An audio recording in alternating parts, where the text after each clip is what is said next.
Bonjour. Alors nous allons parler aujourd'hui des péchés capitaux. Alors je rappelle qu'il s'agit tout d'abord d'un concept appartenant à l'Église catholique. Et là je peux être franc avec vous. Alors non, ce n'est pas quelqu'un de très catholique. J'appartiens en effet à une secte dissidente, l'harmonisme. Alors rien à voir avec mon goût pour la musique, en fait c'est tout court, c'est un problème de mémoire. C'est-à-dire que j'ai du mal à retenir qu'il y a beaucoup de trucs. Alors déjà, les 7 péchés capitaux, pour moi, c'est beaucoup déjà. Alors les 10 commandements. Donc c'est pour ça que j'ai choisi la religion la plus simple possible, qui se trouve être l'harmonisme, où il n'y a qu'un seul commandement, qui est d'accroître le bonheur partout, équitablement, et, alors évidemment, c'est important, ça, dans la mesure du possible. Et donc, typiquement, on va commencer par s'occuper des gens qui sont les plus proches de nous, ceux sur lesquels, vous voyez, on a plus de moyens d'action. Et la personne sur laquelle on a le plus d'influence, surtout en ce qui concerne son bonheur, eh bien c'est nous-mêmes. Donc en pratique, ça consiste à accroître déjà son propre bonheur. Donc voilà. Alors après, c'est quoi le bonheur, tout ça? Ben non, le bonheur, c'est une façon d'être. C'est une certaine harmonie intérieure. Et ce qui se passe, c'est que lorsqu'on a atteint un certain niveau de bonheur, eh c'est tellement formidable que forcément, on a envie de le partager partout, équitablement. Voilà. Et c'est tout, dans l'harmonisme, il n'y a rien d'autre. Il n'y a pas de croyance, de bouquins à étudier, non, rien que ça. Bon, alors, pour être tout à fait complet, j'appartiens à une branche particulière de l'harmonisme, qui est l'harmonisme rationnel, et qui, comme son nom l'indique, consiste à procéder rationnellement, c'est-à-dire à observer, déduire, expérimenter, tout ça. Et en particulier, typiquement, à s'attaquer aux causes de la souffrance, puisque c'est plus efficace sur le long terme. Et donc à déterminer quelles sont ces causes, alors celles évidemment sur lesquelles il est possible d'agir, sinon c'est vrai que c'est pas un très grand intérêt. Et donc alors, pourquoi donc les péchés capitaux? Vous allez me dire, toi t'es pas catholique, qu'est-ce que tu vas faire avec les péchés capitaux? Eh bien en fait c'est tout simple. Alors certes, c'est vrai bien sûr que la notion de péché m'est étrangère en tant qu'harmoniste, puisque pour moi une chose n'est pas bonne ou mauvaise en elle-même, mais à la limite par ses conséquences sur le bonheur. Or, il se trouve qu'un péché, c'est souvent une cause de souffrance. Voilà pourquoi. Donc, je suis allé voir un petit peu tout ça, et là, je me suis aperçu d'un truc. C'est qu'on pouvait les voir, ces péchés capitaux, comme des instincts hérités de nos lointains ancêtres animaux. Parce que, contrairement à ce qu'on pourrait penser, l'être humain ne se conduit pas toujours rationnellement, c'est-à-dire en pesant les avantages et inconvénients des conséquences probables de ses actes, mais souvent impulsivement, donc de fait instinctivement, comme le font d'ailleurs tous les autres animaux. Or, ces instincts, s'ils sont souvent utiles, c'est d'ailleurs pour ça qu'ils sont là, ne le sont pas toujours. Par exemple, vous avez des animaux qui ont le réflexe de faire le mort en présence d'un danger. Et souvent, ça leur sauve la vie, parce que beaucoup de prédateurs se repèrent au mouvement. Mais bon, pas toujours, des fois, non, je t'ai vu, là. Voilà, mais comme statistiquement, ça leur est plus souvent utile que nuisible, ils ont cet instinct en vertu du principe de la sélection naturelle. Et c'est d'ailleurs sans doute pour ça que l'homme a acquis la raison, parce que c'est plus efficace que n'importe quel instinct lorsqu'on a le temps de s'en servir. Bon. Mais quand même, souvent on a le temps, et pourtant, même dans ces cas-là, souvent l'homme oublie de s'en servir, d'où bien des problèmes. D'autant plus que ces réflexes résiduels en lui-même, donc, sont devenus beaucoup moins statistiquement bénéfiques que ce qu'ils étaient chez ses ancêtres dans la jungle. D'une part à cause d'un changement rapide d'environnement à l'échelle de l'évolution, mais aussi d'ailleurs, on va le voir, de l'apparition de la raison elle-même directement. On va voir ça, je vais vous montrer sur quelques exemples à l'occasion d'un petit inventaire que je vais vous faire, si vous voulez bien, de ces différents instincts. Et nous allons d'ailleurs voir également à ce propos, donc c'est un peu la découverte qu'on va faire, c'est que les instincts les plus nuisibles, eh bien, ne correspondent pas précisément aux 7 péchés capitaux catholiques, ce qui va m'amener à proposer une liste de péchés capitaux, entre guillemets, harmonistes. Alors vous allez me dire, c'est mon côté dissident, c'est mon côté rationnel surtout, c'est-à-dire qu'il s'agit pour moi simplement de vérifier par moi-même les conséquences objectives, plutôt que suivre aveuglément une tradition, un troupeau, ce qui est d'ailleurs justement l'un de ces instincts animaux dont nous allons parler. Mais revenons-en à nos moutons, ou plutôt d'ailleurs, restons-y, en l'occurrence, en commençant ce petit inventaire par l'instinct grégaire. Alors c'est l'instinct qui consiste à imiter spontanément ce que font les autres, à faire comme tout le monde, ce que l'on appelle chez l'homme le suivisme ou conformisme. Comportement qui est souvent utile car on n'a pas toujours le temps de tout vérifier par soi-même et que la voie majoritaire est souvent la bonne. C'est vrai que si tout le monde fait comme ceci ou comme cela depuis longtemps, il y a souvent une bonne raison à ça. Mais ce n'est pas une règle absolue, il peut y avoir des effets pervers. Si une personne a commencé à en suivre une autre, puis une autre à suivre les deux, et ainsi de suite, eh bien, au bout d'un moment, tout le monde se suit, mais personne ne sait où on va. Enfin, si le premier, normalement, qui en fait cherchait juste un coin pour pisser, très con. Il apporte donc, lorsque c'est possible, de prendre le temps de vérifier les choses par soi-même, plutôt que reproduire bêtement ce qui se fait, surtout, d'ailleurs, lorsqu'il y a des problèmes persistants. Car leur résolution passe alors sans doute par le changement, plutôt que la répétition, l'innovation, plutôt que la tradition. Or, la plupart de nos problèmes sont très récents. Les guerres, la criminalité, la violence en général, les réformes à faire sont donc sans doute mineures. Il suffit de revenir comme c'était il y a 3 ans. Tout ça, c'est d'ailleurs sûrement la faute des socialistes.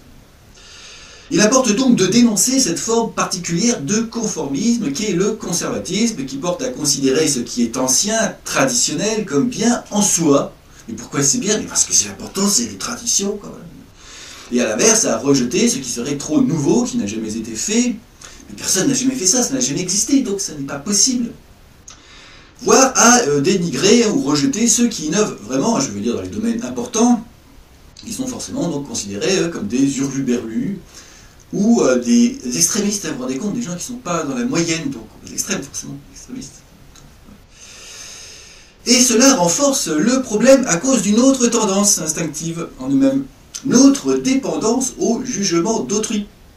Un jugement favorable de préférence d'ailleurs.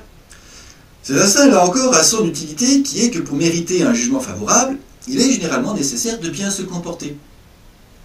Les individus qui étaient exclus de la tribu à cause de leur nuisance aux autres, ayant peu de chances de survivre tout seuls dans la jungle, on comprend que ce caractère est peut-être naturellement sélectionné. Mais il pose plusieurs problèmes. Tout d'abord, selon les cultures, les approbations ne correspondent pas forcément à un bénéfice réel pour la communauté. Si par exemple on admire celui qui a réussi, quels qu'en soient les moyens, on n'invite pas forcément à des comportements utiles globalement. Alors surtout si en plus, imaginez que la réussite se traduise par la consommation de beaucoup de biens et services onéreux, et donc de fait par la participation à la destruction de l'environnement. Donc là, ça serait carrément contre-productif. Alors ensuite, du fait de l'apparition de la raison, c'est ce dont je vous avais parlé tout à l'heure, là un exemple, bien l'homme n'obéit plus seulement à des instincts, mais est capable de faire donc des calculs. Et ainsi d'obtenir, là, en l'occurrence, l'admiration d'autrui, mais en trichant, vous voyez, en racontant des choses qu'il n'a pas réellement faites. C'est le fanfaron, le hableur. Mais ça va souvent plus loin que ça. Pour pouvoir jouir du plaisir d'une bonne image d'eux-mêmes, certains finissant par croire en leurs qualités imaginaires. Ils se surestiment, d'où un risque d'échec important par imprudence.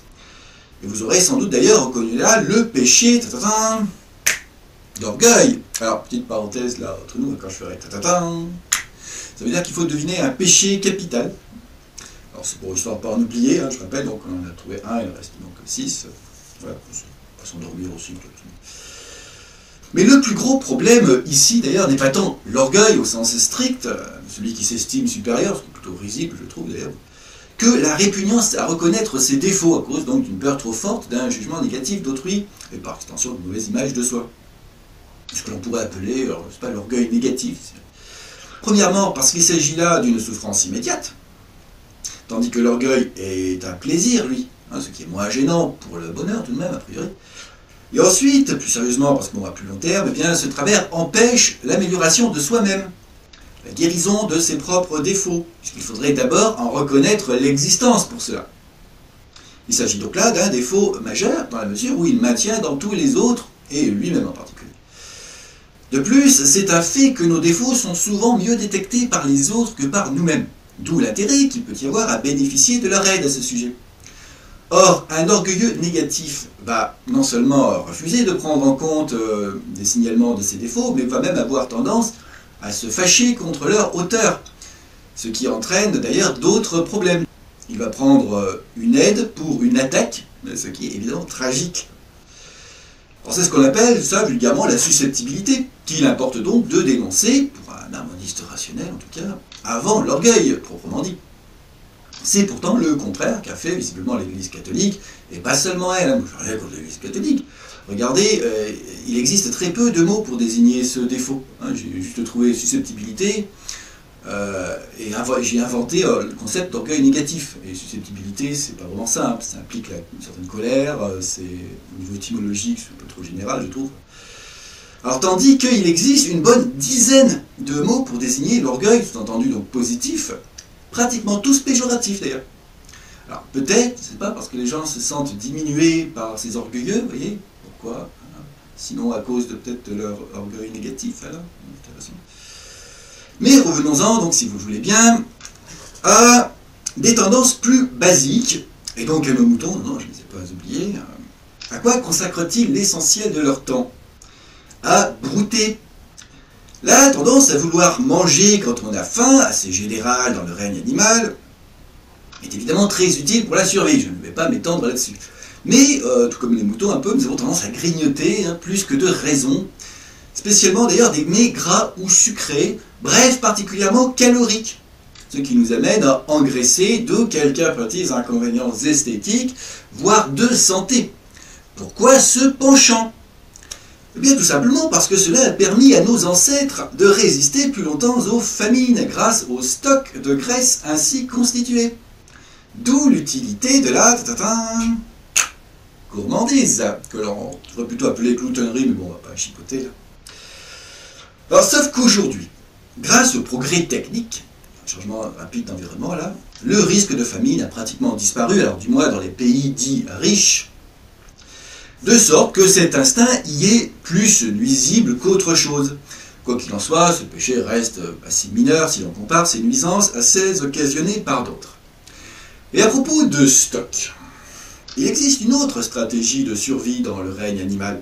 Là, ce qu'on a vu, c'est la stratégie du loir, qui, pour passer l'hiver, engraisse en se gavant pendant tout l'été, pour pouvoir donc subsister jusqu'à la saison nouvelle, au terme de sa longue hibernation.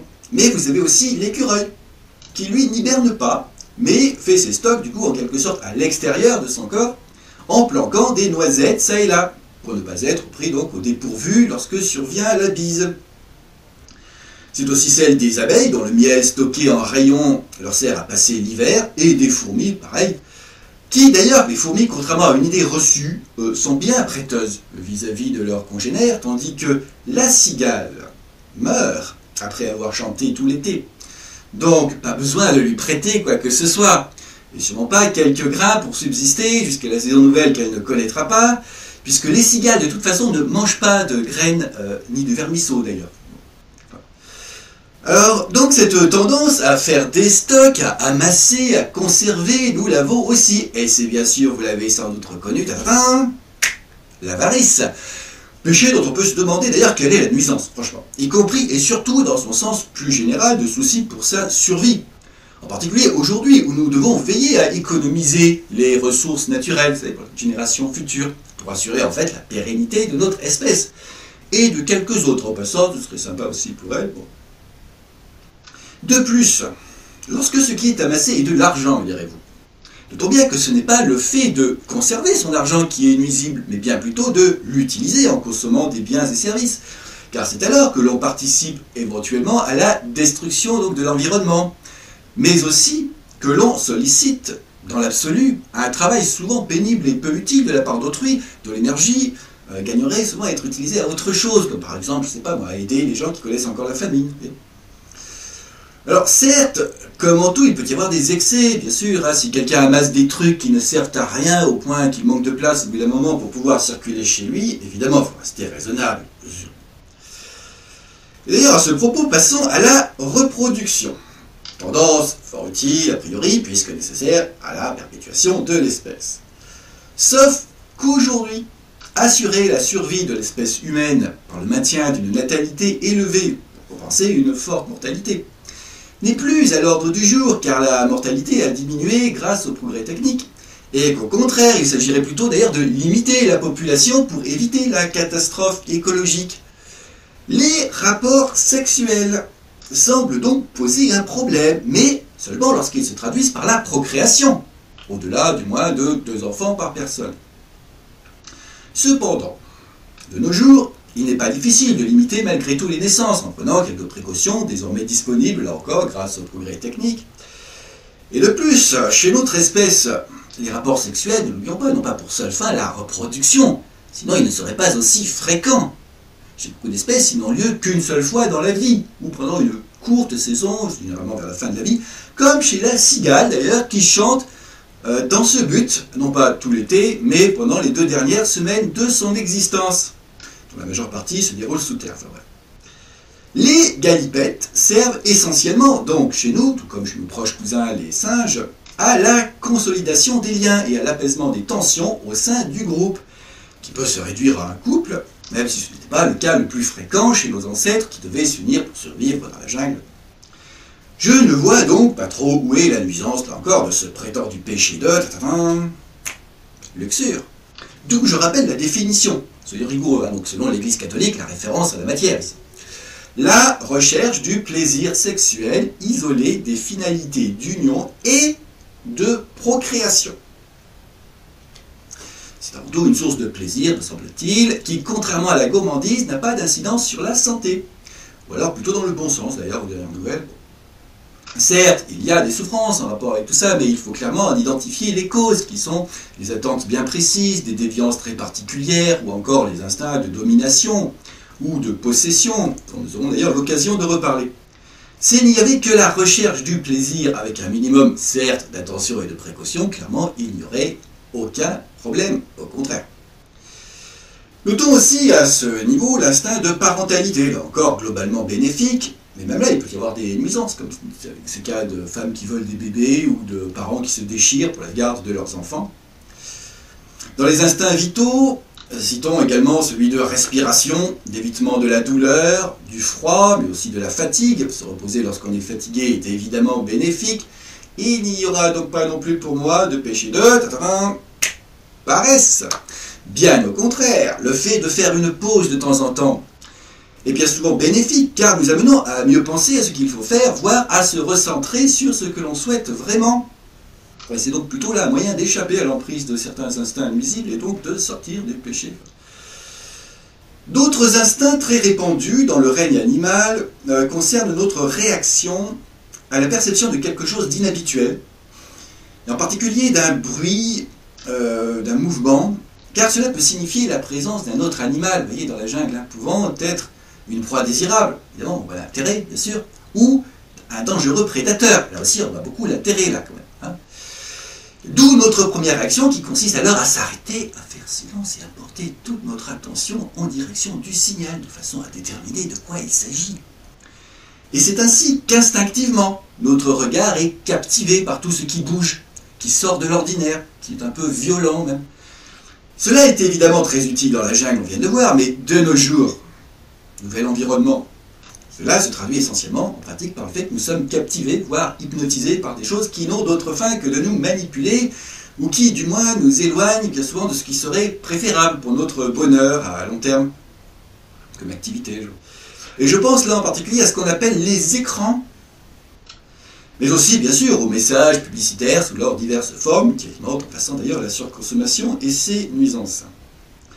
Je signalerai donc là 2 penchants pouvant nous porter préjudice si l'on n'y prend pas garde, que j'appellerai la distractibilité et la curiosité, tout simplement. Mais qui va gagner? Mais que va-t-il arriver, mon Dieu, au héros de l'histoire? Question absolument cruciale pour notre vie, c'est clair. Ensuite, si l'on perçoit un danger. Alors, plusieurs réflexes sont possibles selon les cas. Nous avons évoqué tout à l'heure celui qui consiste à faire le mort. Chez l'homme, cela correspond à l'immobilisation, à la tétanisation, à la sidération, une tendance à rester complètement bloqué, incapable de réagir face à un problème, alors qu'on pourrait pourtant souvent y réfléchir sereinement au moins.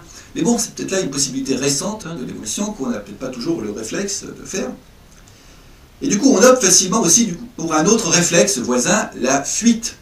Cette dernière est évidemment souvent utile pour notre survie, surtout dans la jungle d'ailleurs. Mais le problème ici est plutôt la fuite mentale, du coup, devant les difficultés dont on oublie ou sous-estime notre capacité à les résoudre, pourtant en particulier grâce à la raison. D'où notre tendance à remettre à plus tard ce que l'on pourrait pourtant faire le jour même, ou à nous plonger dans des activités qui nous permettent opportunément d'oublier les problèmes, sauf qu'ils sont toujours là, bien sûr, et que malencontreusement, ils ont même souvent tendance à empirer avec le temps. Je dénoncerai donc ici le péché donc harmoniste de lâcheté, au sens large, bien sûr, de fuite devant les difficultés, et non pas spécifiquement pour sa survie, évidemment. On parle souvent à ce niveau-là de paresse, mais je préfère éviter ce terme ici pour ne pas tout d'abord entretenir la confusion avec la scène, paresse, donc je l'ai fait l'éloge tout à l'heure, et surtout pour mieux identifier la source, vous rappelez, la cause du problème. Alors une forme de lâcheté est le dogmatisme, dans la mesure où il nous épargne de réfléchir, de vérifier la véracité de nos opinions. Et une forme de dogmatisme, donc de lâcheté, est le défaitisme. Lorsqu'on ne veut pas se donner la peine de résoudre un problème, on le décrète insoluble. Il y a toujours eu des esclaves, il y a toujours eu des rois, pourquoi voudriez-vous que ça change? C'est dans la nature humaine, ça. Hein, comme il y a toujours eu des guerres, il y en aura toujours, amen. Voilà, pratique. Alors, il y a aussi un mot d'ailleurs cher aux défaitistes et aux conservateurs. Je rejoigne un petit peu là, ces deux-là. Car évitant aux uns la peine de vérifier et aux autres leur permettant de discréditer toute évolution sérieuse, c'est utopique. Terme absolument génial puisqu'il signifie à la fois nouveau et impossible. Alors je ne dis pas, attention, que certaines idées ne peuvent pas être irréalistes. Je dénonce seulement ici une tendance à décréter certaines choses comme irréalistes, sans y avoir vraiment sérieusement réfléchi. Parce qu'il y a aussi, c'est vrai, la tendance inverse, consistant à être un peu rapidement assuré de la facilité d'une solution séduisante, souvent, à sous-estimer les difficultés, ce qui est aussi d'ailleurs une forme de lâcheté. Le véritable utopisme existe aussi donc. Alors vous allez dire, qu'est-ce qu'il faut faire? C'est quoi la solution? C'est bien sûr, comme toujours, la démarche rationnelle. Innover, mais en toute humilité. Ne pas croire hâtivement que ce soit en une possibilité ou une impossibilité, surtout quand il y a des problèmes persistants, l'impossibilité. Il me faut signaler aussi, à propos de la fuite, une forme de fuite particulièrement nuisible. C'est lorsque l'on recourt à des substances agissant directement sur le cerveau, ce que l'on appelle la toxicomanie. Particulièrement nuisible, dis-je, car en plus, évidemment, de ne pas nous aider à résoudre ce que l'on fuit, ces substances détériorent généralement notre santé, surtout sur le long terme, altèrent notre comportement, là c'est à plus court terme en général, souvent de façon problématique. Je rappellerai juste ici en passant que l'alcoolisme est présent dans plus de 60% des crimes violents quand même, et 70% pour les homicides.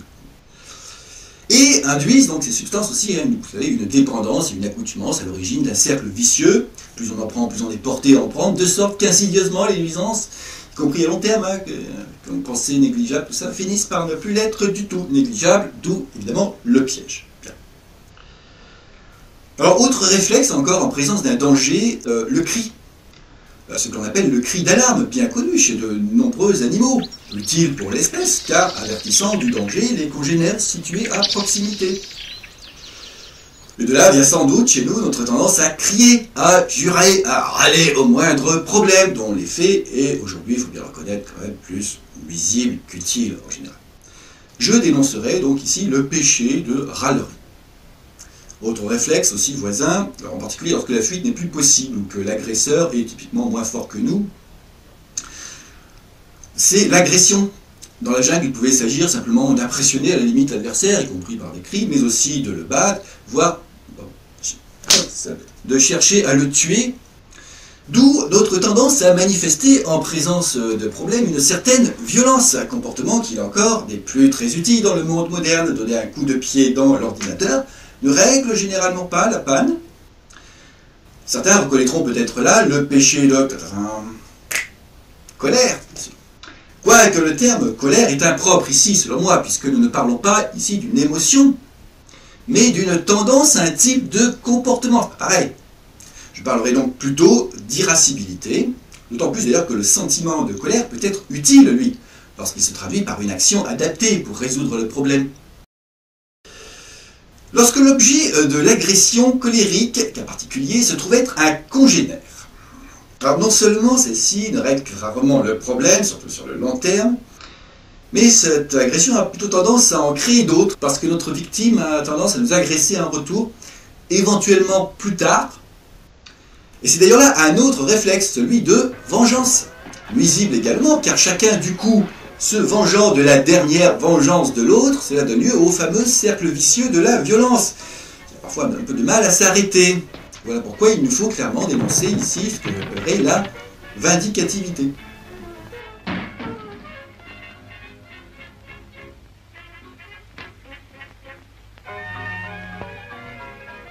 bien, Stanley.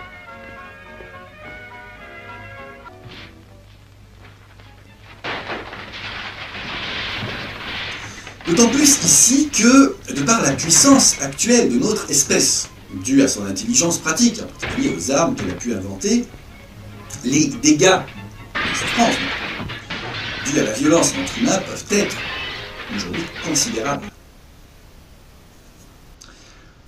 D'ailleurs, pour éviter les conflits prévisibles au sein d'une espèce du fait de la limitation des ressources, diverses stratégies ont été naturellement sélectionnées dans le règne animal. Et l'une d'entre elles est la hiérarchie de domination, bien connue chez les poules, les loups, donc les chiens, mais aussi les singes, enfin beaucoup.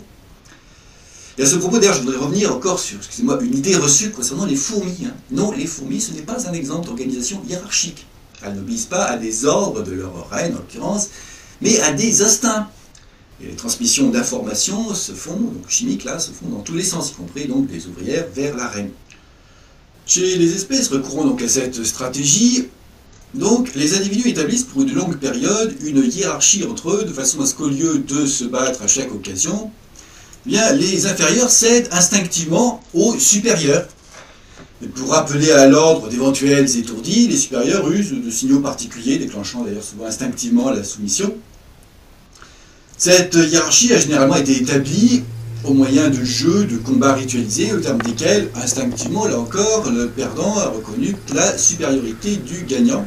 Souvent, ces combats ritualisés permettent de faire accéder aux échelons supérieurs des individus disposant de qualités utiles pour l'espèce, d'où l'instinct chez ces animaux non seulement de se soumettre aux supérieurs, mais aussi de grimper dans la hiérarchie lorsque l'individu estime donc disposer clairement des qualités nécessaires pour cela.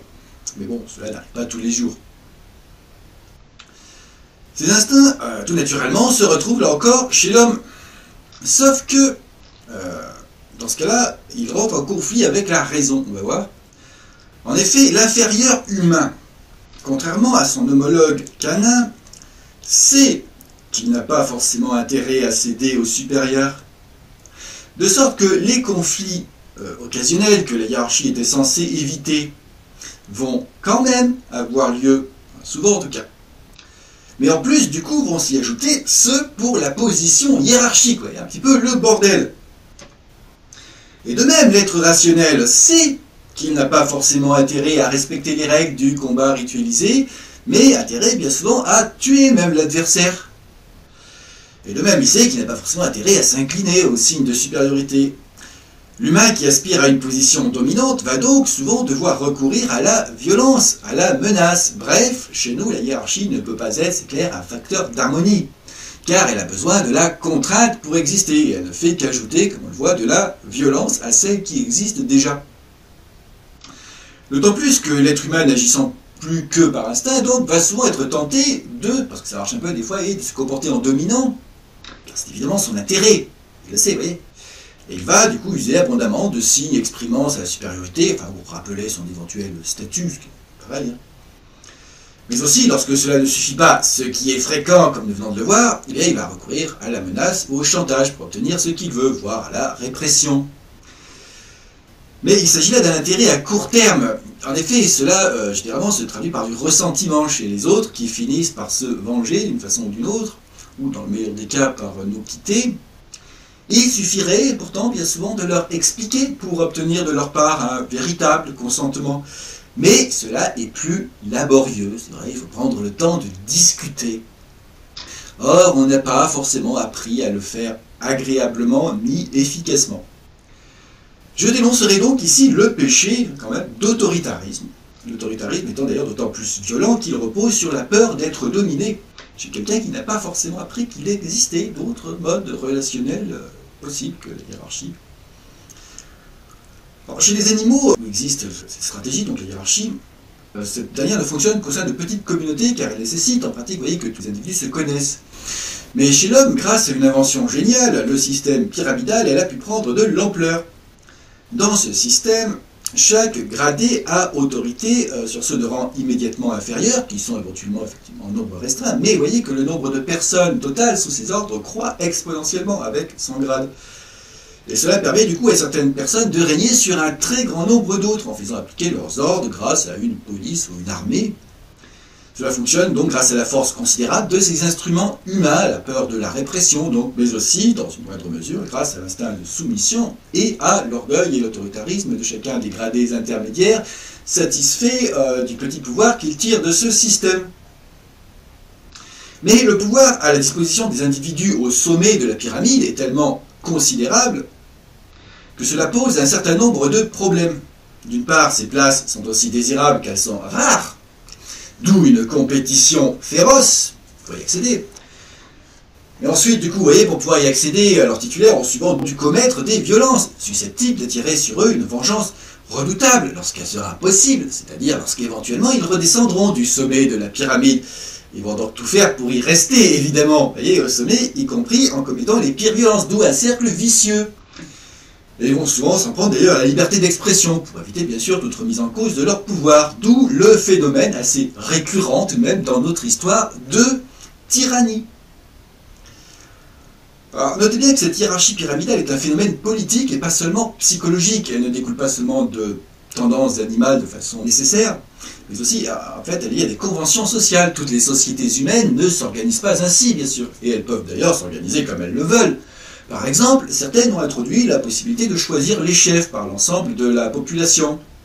Alors, c'est loin d'être parfait, bon, mais c'est vrai que ça limite un peu le risque de dérive tyrannique. En tout cas, ce qu'il faut voir, c'est que la soif de pouvoir, donc soutenue par la police, ici, n'est pas tant chez nous un instinct animal qu'un comportement rationnel, dans la mesure où l'élévation dans cette hiérarchie accroît la liberté de celui qui s'élève. Et pour éviter donc les problèmes que cela pose, de compétition et de pression, il importerait donc là de s'organiser d'une façon qui ne place pas, les individus face à la tentation d'acquérir des pouvoirs aussi importants. D'où l'intérêt de l'idée de démocratie, d'ailleurs, consistant à décider ensemble, en discutant, puis éventuellement en votant, plutôt que de déléguer à chaque fois les décisions concernant tout le monde à une petite minorité. Alors, cette idée pose, il est vrai, quelques problèmes pratiques, mais il doit y avoir moyen, de creuser un peu la question, ne soyons pas défaitistes. Quant à l'instinct de soumission ou submissivité, il a aussi des implications philosophiques. Il nous porte à chercher un